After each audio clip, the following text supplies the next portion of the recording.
हाँ सर, हाँ बोलो ना।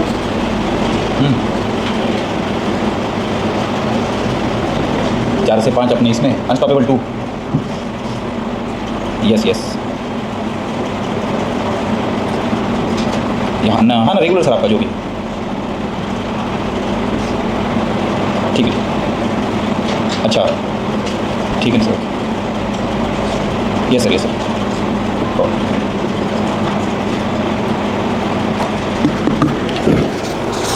हो गया। एक बार पुणे में मैं ऐसे पढ़ा रहा था, तो कुछ डॉक्टर्स आए थे जो उनकी हिस्ट्री सुना रहे थे कि भाई हम ऐसे थे, ऐसे कर रहे थे, वैसे कर रहे थे। तो आपकी काम की बात है इसलिए बता रहा हूँ। उसमें से 2-4 डॉक्टर ऐसे थे, मतलब जो सेलेक्ट हो चुके थे, ये 2018-19 के नीट की बात बता रहे थे वो। तो वो बता रहे थे कि भाई देखो, हम तो 10th में रूरल बैकग्राउंड से आए थे, फिर 11th में हम पढ़ने आ गए कोचिंग में, फिर डायरेक्ट NCERT शुरू हुई, हमको तो कुछ समझ नहीं आ रहा था, फिर हम डिप्रेशन में चले गए। उनकी स्टोरी सुना रहा हूँ मैं। डिप्रेशन में चले गए, फिर हम घर वापस चले गए, फिर पूरा 11th बर्बाद हो गया। फिर घर जाके वहाँ बैठे तो वहाँ पे भी बोर हो रहा था, तो फिर और कोई ऑप्शन तो था नहीं, बिकॉज इंसान ऑप्शन ढूंढता। फिर हम वापस आ गए तो 12th स्टार्ट हो चुका था, तब तक हमारा 11th पूरा बाकी था। तो फिर उन्होंने 12th में ही पढ़ना शुरू किया था। 12th में पढ़ना शुरू किया, उनका जो टोटल स्कोर है 300, 350, 400 तक आता था, 720 आउट ऑफ। फिर धीरे धीरे धीरे ग्रिप लेते गए, एंड फिर फाइनल राउंड्स में उनका स्कोर 500, 550 तक आया, एंड देन फाइनल में स्कोर 650, 640 तक आ गया, वो सेलेक्ट हो गए।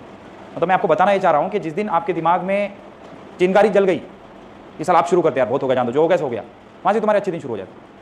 एंड जिस दिन थोड़ा सा आँच पे पानी गिरना शुरू हो गया, फिर 8-10 दिन में आँच पे पानी गिर के पूरी आग ठंडी हो जाती। बस समझ आ रही ना? तो करने वाला कैसे भी कर लेता, एंड जिसको नहीं करना है उसको कितना भी सर्विस दो, पता लगा SK सर को साथ में लेके जा रहा पेपर को, फिर भी उसका नहीं आता उसको।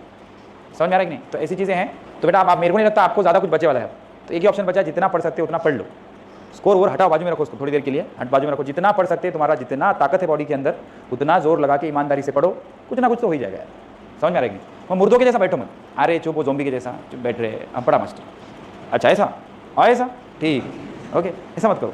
समझ में आ रहा है कि नहीं? वो घर वाले ये वो अपना अपना बाजा बजाते रहते हैं, उनका टेंशन नहीं लेने का। आप क्या सोचते हो मैटर करते। समझ आ रहा है कि नहीं? तो अभी भी पढ़ाई शुरू करके फिजिक्स का तो अभी सिर्फ 12th के बेसिस पे आप 110 से 120 का स्कोर ले सकते हैं। सिर्फ 12th, 11th पूरा छोड़ दो, छोड़ दो, कुछ भी नहीं आता 11th का, सिर्फ 12th का था, उसके बेसिस पे भी 120 तक का भी स्कोर आप ले सकते हैं। समझ में आ रहा है? अब कितने भी कुछ भी रहे तो 11th के 10-5 क्वेश्चन तो आ ही जाते हैं। समझ में आ रहा है? तो आज आके इक्वेशन वही बनता कि 130, 140, 150 का स्कोर करना नीट में बड़ा आसान रहता। जैसे टेस्ट पेपर बनते ना अपने, उसके 5 टाइम्स पेपर ईजी रहता नीट का। जिसने पेपर दिया उसको पूछ लेना। समझ आ रहा है ना? बस बेवकूफ़ी करके आते एग्जाम में, छोटे छोटे सवाल, सीधे सीधे सवाल गलत करके आते। समझ आ रहा है कि नहीं? तो खेल वही होता है फिर। ओके, वो सवेरे रिपीटर वालों को भी मैं समझा रहा था, आपका इक्वेशन बायोलॉजी से शुरू होगा। अगर बायोलॉजी में 340 आते हैं तो फिजिक्स केमिस्ट्री की बात होगी, अदरवाइज बात ही नहीं होगी। समझ आ रहा है? अगर आपके बायो में 300 से कम स्कोर आ रहे हैं तो फिजिक्स केमिस्ट्री के स्कोर की बात ही मत करो। तो पहले क्या करो, बायो का स्कोर 340 कैसे ला सकते हो देखो, एंड नहीं ला सकते तो इधर का सोचो ही मत।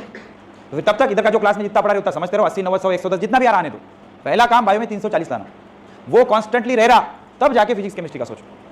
फिर केमिस्ट्री का नंबर आता, केमिस्ट्री फिजिक्स साइमल्टेनियसली भी सोच सकते हैं एट अ टाइम, इसमें 150, उसमें 130, इस तरह का इक्वेशन सोच सकते हैं। या किसी को फिजिक्स आसान लगता होगा तो उस तरह का इक्वेशन सोच सकते हैं। लेकिन आप प्रॉब्लम क्या है कि केमिस्ट्री का सिलेबस हो गया रिड्यूस, तो आपको केमिस्ट्री के लिमिटेशन फिजिक्स से ज़्यादा बढ़ानी होंगी। समझ आ रहा है? मतलब मान लो आपको 300 मार्क्स निकालने हैं फिजिक्स केमिस्ट्री से और 340 मार्क्स निकालने बायोलॉजी से, तो 640 में अपना काम बन जाता। समझ आ रहा है कि नहीं? कि मैं बायोलॉजी में 350 भी निकालना, ऐसा बोलना बिल्कुल सही है, बिकॉज डॉक्टर बन रहे मतलब प्रायोरिटी बायो की है, एंड बायो स्कोरिंग सब्जेक्ट माना जाता। समझ आ रहा है कि नहीं? तो आपको फिजिक्स केमिस्ट्री कॉम्बिनेशन से निकालने हैं 300 मार्क्स, तो 160 मार्क्स मेरे हिसाब से केमिस्ट्री से निकालने होंगे, बिकॉज केमिस्ट्री का जो पेपर आ रहा कंटेंट कम है। लोगों ने क्या सोचा था कि क्वेश्चन टफ आएंगे, आए नहीं क्वेश्चन टफ, तो अगली बार भी वही रहेगा। बाहर वाले कुछ भी बोले, पेपर बनाने वाले थोड़ी सबका सुन के पेपर बनाएंगे, बोल रहे तू क्या बोल रहा, तू क्या बोल रहा, ऐसा बनाऊं क्या पेपर, ऐसा थोड़ी रहेगा। वो तो उनके हिसाब से पेपर बनाएंगे, बाहर वालों की नहीं सुनते वो। समझ आ रहा है कि नहीं? तो ये सारा सीन है। तो 300 मार्क्स इधर से निकालने का देखो, 340, 350 उधर से निकालने का देखो। समझ आ गया? किस्मत अच्छी होगी तुम्हारी तो इधर बढ़ के भी आ जाएंगे। लिस्ट मार्क कर रहा हूं मैं, बाउंड्री की बात कर रहा हूं, इतना तो आना ही चाहिए। तब उस अपने हिसाब से देखो, 160, 140, 170, 130, केमिस्ट्री में 170 तक के भी मार्क्स नॉर्मल है। पागल पागल बच्चों के 170 मार्क्स आए केमिस्ट्री में इस बार। समझ आ रहा है कि नहीं? तो पेपर पैटर्न में ऐसा कोई खास डिफरेंस नहीं आएगा। वो क्या सास बहू का सीरियल नहीं रहता, बोले सास ने बहू को सताई तो बहू ने जाके सास को सताई। पेपर पैटर्न नहीं चेंज होता ज़्यादा। 20-19 जो ये चर्चा जो चल रही ना कि आप गवर्नमेंट बहुत डिफिकल्ट है, कुछ नहीं रहता, जैसा आता वैसे आता। वो तो 5 साल से बोलते आ रहे हो अब डिफिकल्ट आएगा, अब डिफिकल्ट आएगा, अब डिफिकल्ट। समझ में आ रहा है कि नहीं? तो पेपर पैटर्न वही रहेगा, अपने हिसाब से आप देखिए, कैलकुलेशन बिठाना। समझ आ रहा है? ठीक है, करने वाले के लिए बहुत है, जिसको करना ही नहीं है उसके लिए कुछ भी नहीं है। यहाँ चलते हैं, सही बात है, बिल्कुल सही बात है। ओके, सही है सर, ओके ठीक है। लिखो conductor and insulator. Conductor and insulator, पैसे ही सही बात की बेटा, गलत बात करते नहीं अपन। ओके लिखो conductor and insulator, conductor and insulator. Conductor and driver अच्छा लगता है। ओके, ST वगैरह बोलोगे। कंडक्टर्स एंड इंसुलेटर किसको बोलेंगे? कंडक्टर जिसमें से इलेक्ट्रिसिटी और हीट कंडक्ट कर सकते हैं, जैसे कि मेटल्स, उसमें क्या रहता है? Large number of C of electrons रहता, फ्री इलेक्ट्रॉन्स। आपने पीरियोडिक टेबल में पढ़ा होगा पीरियोडिक टेबल के कौन से साइड में मेटल्स रहते हैं? लेफ्ट साइड, मतलब ज्यादा ऑर्बिट्स रहते उसमें। ज्यादा ऑर्बिट्स मतलब इलेक्ट्रॉन न्यूक्लियस से दूर रहते। इलेक्ट्रॉन न्यूक्लियस से दूर रहेंगे तो लूजली बॉन्डेड रहेंगे, तो उसको बोलते हैं फ्री इलेक्ट्रॉन। इजीली हम उसको फ्री कर सकते हैं। तो ये कहानी रहती मेटल की। और जो राइट साइड में रहता, छोटे छोटे एलिमेंट रहते तो ऑर्बिट कम रहते, न्यूक्लियस के नजदीक रहते।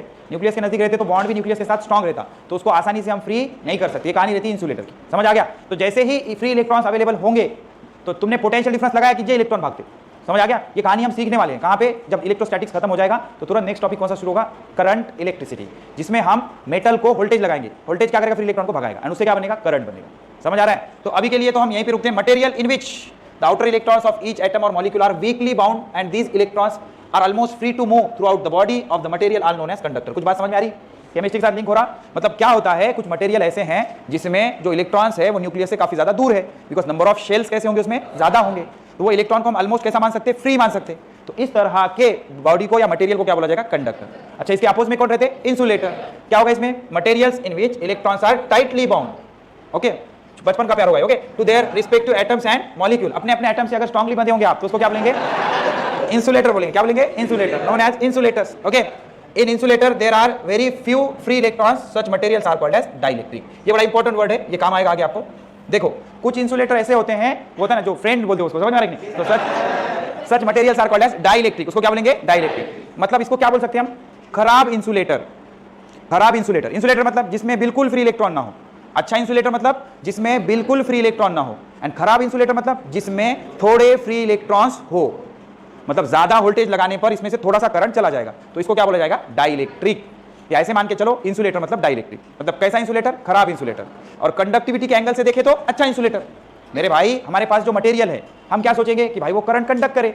अब जो बहुत अच्छे से करंट कंडक्ट कर रहा वो अच्छा कंडक्टर हो गया, एंड जो बिल्कुल नहीं कंडक्ट कर रहा वो अच्छा इंसुलेटर हो गया। अब खराब इंसुलेटर मतलब जिसमें थोड़े इलेक्ट्रॉन्स है, तो खराब इंसुलेटर को क्या बोलेंगे?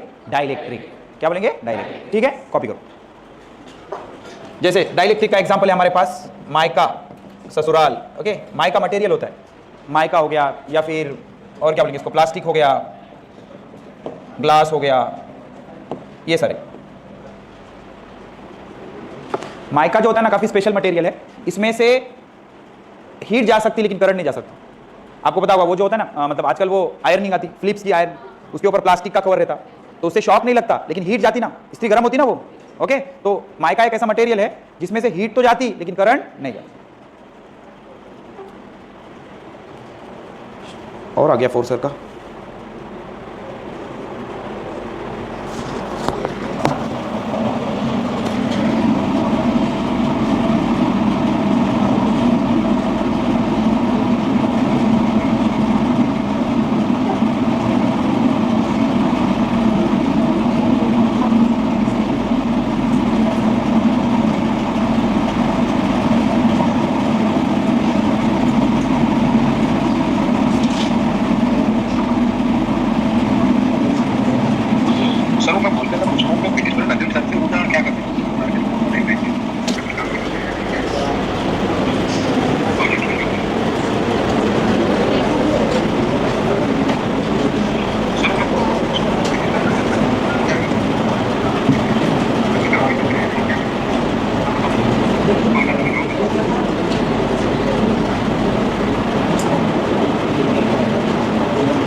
डन।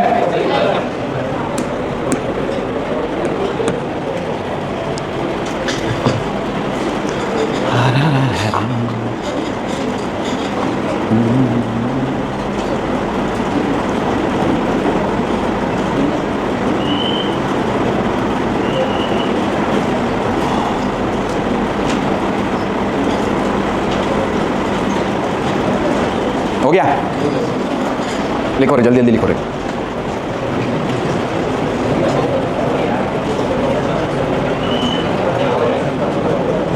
डन, लिखो। Methods of charging, methods of charging.